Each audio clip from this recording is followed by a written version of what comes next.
Hi అండి, అందరికీ ఎలా ఉన్నారు? మీరందరూ బాగుండాలి, అందులో నేను కూడా ఉండాలి. అయితే మళ్ళీ విజయవాడ నుంచి అయితే రిటర్న్ అయిపోతున్నాం అమ్మ వాళ్ళ ఇంటికి. మొన్న ఆషాఢం సారిస్తున్నారు అమ్మవారి కంటే, ఇంక అమ్మ వాళ్ళు పిలిస్తే వచ్చాము. ఇంకా అయిపోయింది, సండే ఉన్నామండి. ఇంకా ఆ రోజు వెళ్ళాల్సింది, సండే ఉన్నాం. సరే పిల్లలు కూడా ఉందాం అని పెంచి పెడుతుంటే ఇంక వచ్చే సోమవారం అండి. ఇంకా అమ్మ వాళ్ళ ఇంటి నుంచి అత్త వాళ్ళ ఇంటికి బయలుదేరుతున్నాం. ఇప్పుడు కూడా పిల్లలకి రావడం ఇష్టం లేదు, బొడ్డోడైతే ఒకటే గోల. ఇంకా నాకు కూడా అమ్మ వాళ్ళు ఉండు నాన్న ఉన్నట్టు ఉండాలనిపించింది, కానీ తప్పదు కదండి, ఎప్పటికైనా మనం అక్కడికి వెళ్ళాల్సిందే. ఆడపిల్లగా పుట్టినందుకు ఇది తప్పదు బాధ. కానీ నాకు కూడా అసలు రావాలనిపించలేదు, ఎందుకంటే మొన్న అంతకుముందు ఒకసారి వెళ్ళానండి. వెళ్ళి ఆ రోజు కొద్దిసేపు ఉండి అమ్మటినే వచ్చేసాను. మళ్ళీ వేరే పని ఉండి వెళ్ళాను. ఇంకా తమ్ముడు పెళ్ళి కాంచి 1-2 సార్లు వెళ్ళినా సరే అమ్మటినే వచ్చేసాము, ఉండలేదు. అందుకని నాకు కూడా ఉండాలనిపించింది. పొద్దున్నే బయలుదేరాం కదండి, ఇంక పిల్లలు ఆకలేస్తుంది అన్నారు. ఇంకా దారిలోనే ఉంటే టిఫిన్ బండి అక్కడైతే ఇడ్లీ పెట్టించా ఇంకిద్దరికి. ఇంకా వాళ్ళకి పెట్టించి నేను కూడా తిన్నానండి. బొట్టోడేమో కాలు నొప్పి అని ఏడుస్తున్నాడు. ఇంకా వాడికి మెడిసిన్ తీసుకోవాలి. మెడికల్ షాప్లో అయితే ఇంకా ఏం తీయలేదండి. ఇక్కడ చూడాలి, అక్కడ బస్సు ఎక్కే దగ్గర ఏమన్నా ఉందేమో షాప్ అక్కడ. ఇంకా వాళ్ళిద్దరికి పెడుతూ నేను కూడా తినేసానండి. ఇప్పుడైతే ఇంకా మనం బస్సు ఎక్కడానికి వెళ్ళాలి. అక్కడ నేను బస్ స్టాండ్ దాకా వెళ్ళే పని అవసరం లేదండి. ఇక్కడ స్వాతి అని చెప్పి అక్కడ అయితే ఇంక బస్ స్టాండ్ నుంచి డైరెక్ట్గా ఇటు వస్తాయి బస్సులు. ఇంకా అక్కడే ఎక్కి వెళ్తాను నేను. ఎప్పుడు బస్ స్టాండ్ దాకా అయితే ఏమి వెళ్ళను.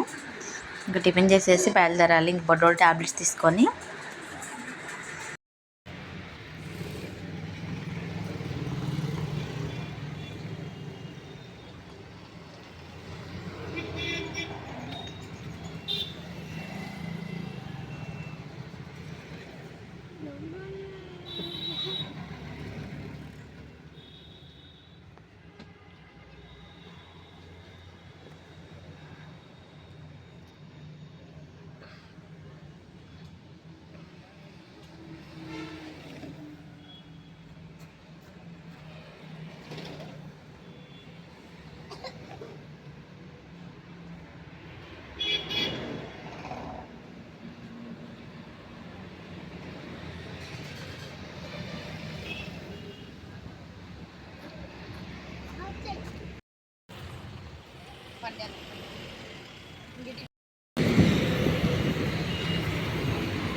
నాకు కూడా ఉండాలని అనిపించిందండి, కానీ మళ్ళీ రేపు పిల్లల స్కూల్ ఉంది.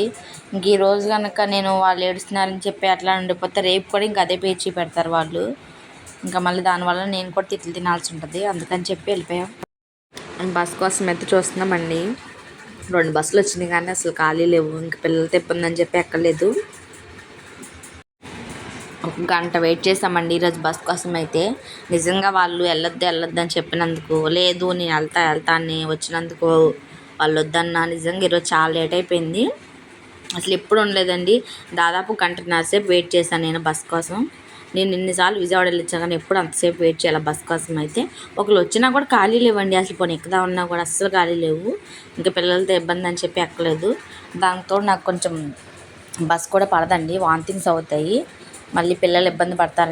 ఇంకా నుంచొని 1.5 సేపు జర్నీ చేయాలంటే ఇంక నా వల్ల కాదండి ఆ వామిటింగ్స్కి.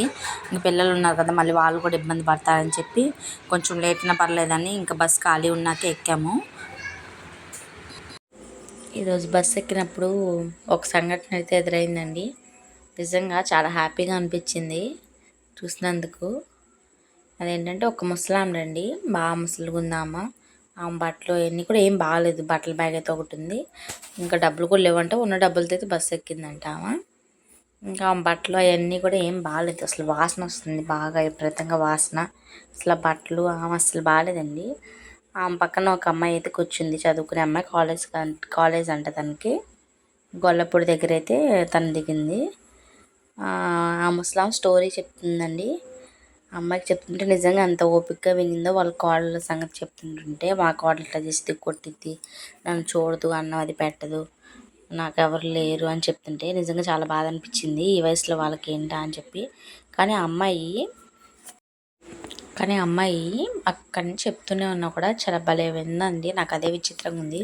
ఈ రోజుల్లో అసలు అలాంటి మనుషుని చూసి పక్కన కూర్చోవడం కూడా ఇష్టపడరు. అట్లాంటిది తను పక్కన కూర్చోబెట్టుకొని బ్యాగ్ ఒళ్ళో పెట్టుకొని తను ఏం చెప్పినా కూడా వింటూ ఉంది.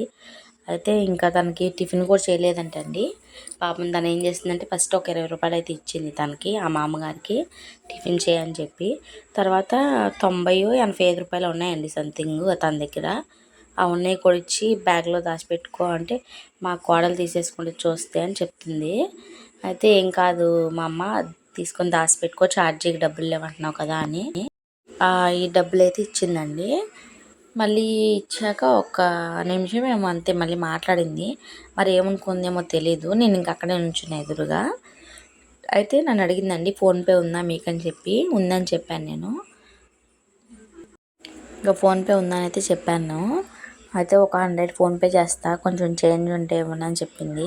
ఒక తనకేం లేవేమో అందుకనే ఫోన్పే చేస్తా అంటుందేమో. సరే చేయండి అని చెప్పేస్తానని చెప్పి ఫోన్పే చేసింది. నేను చేంజ్ ఇచ్చానండి. అవి కూడా ఆ మా అమ్మగారికి ఇచ్చింది. నిజంగా ఇలాంటి రోజుల్లో ఎంత మంచి అమ్మాయిని అయితే నేను చూడలేదు. అది ఈ కాలం పిల్లలు అసలు ఎవరున్నారండి అట్లాగా. చాలా బాగా అనిపించింది. తను 200 రూపాయలు సాయం చేసింది. ఈ రోజుల్లో ఎవరున్నారండి అట్లా చేయడానికి. అసలు నిజంగా ఎంత బాగా విందో, అంత ఓపిక, నాకు అది బాగా నచ్చింది.